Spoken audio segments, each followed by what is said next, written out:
নেবেন। যারা সমবয়সী আমার থেকে ছোট তাদের জন্য অনেক ভালোবাসা।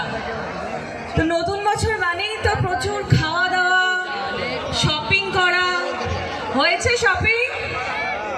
হয়েছে? আরেকটু জোরে শুনতে চাই।